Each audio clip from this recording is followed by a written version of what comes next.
Hindi na ako nagising nung pumasok yung magnanakaw. Nagising na ako na hinanap ko yung cellphone ko pero hindi ko mahanap. Guys, ninakaw yung dalawang iPhone ko. Yung isa 15 Pro Max, yung isa 12 Pro Max. Pati yung wallet ko ninakaw, pero buti na lang. Buti na lang talaga kasi may nakakita. May nakapulot ng wallet ko. Thank you so much, ma'am. Salamat sa nakapulot. Kasi andun pa yung mga IDs ko, yung ATM card ko, andun pa. Salamat talaga kasi nabalik. Pero yung dalawang iPhone ko, hindi talaga. Pinuntahan ko na kanina sa e-mall, pero hindi ko talaga makuha. Ayoko mahanap, guys. Hindi ko talaga alam yung gagawin ko. Sobrang nasasaktan ako kasi wala pa akong isang buwan dito sa apartment ko, pero ang dami nang nangyari. Hindi ko alam bakit hindi ako nagising nung pinasok niya yung apartment ko. Grabe, walang-wala na talaga ako ngayon. Kasi napilitan akong bumili ng cellphone. Kasi kailangan ko sa trabaho ko yung savings ko. Instead na pampaano yun, papakisame yun sa bahay namin, pang birthday ko, pang rent dito. Ayun, binili ko na lang ng cellphone kasi wala akong magamit.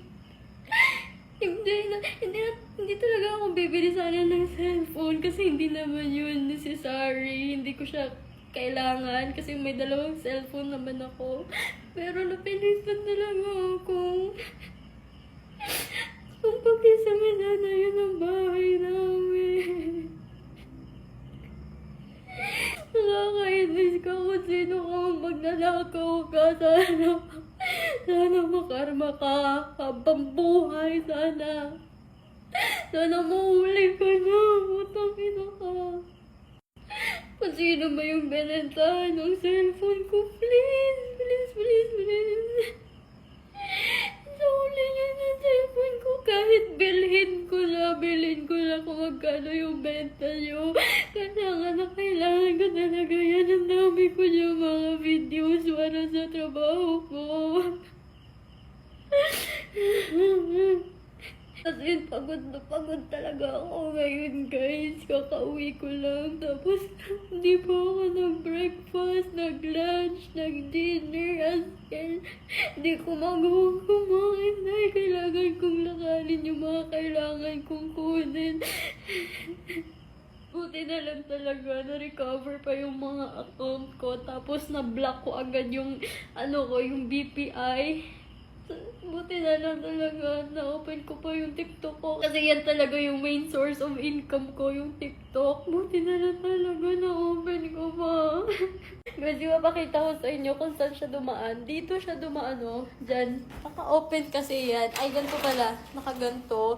Kasi, naiinitan ako. Kailangan ko siyang buksan kasi wala pa akong aircon.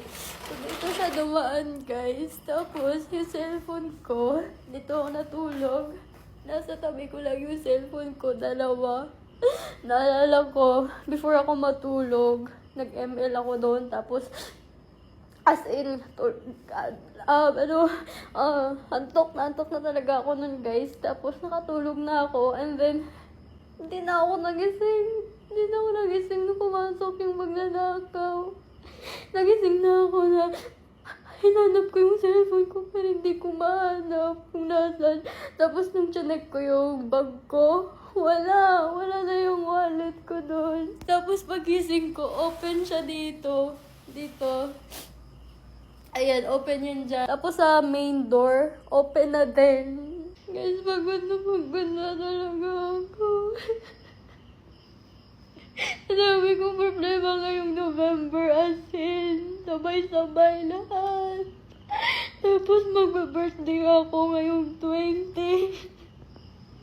Hindi ko alam kung magiging masaya ba yung birthday ko. Madami kong problema. Sana guys, tulungan niyo akong ilocate yung cellphone ko. Sana mabawi ko pa yun. Sana hindi pa nila sinira yun. Hindi tinanggal yung mga parts. Sana okay pa yun. Guys, alam niyo ba, kahit ganito yung mga pinagdaanan ko, hindi ko pa din nakalimutan mag-pray kay Lord. Grateful pa din ako. Grateful pa din ako. Kasi kahit ninakawan ako, mga bagay lang naman yun. At least, safe ako. And sobrang powerful talaga ng prayers. Kasi kanina nag-pray ako kay Senyor Santo Niño. Doon nagsindi ako ng kandila sa Senyor Santo Niño. Tapos, nag-pray ako na sana mabalik or makuha ko yung mga IDs ko. And yun, grabe talaga guys. Kasi pagka-uwi ko, may tumawag sa akin. Napunit niya yung wallet ko.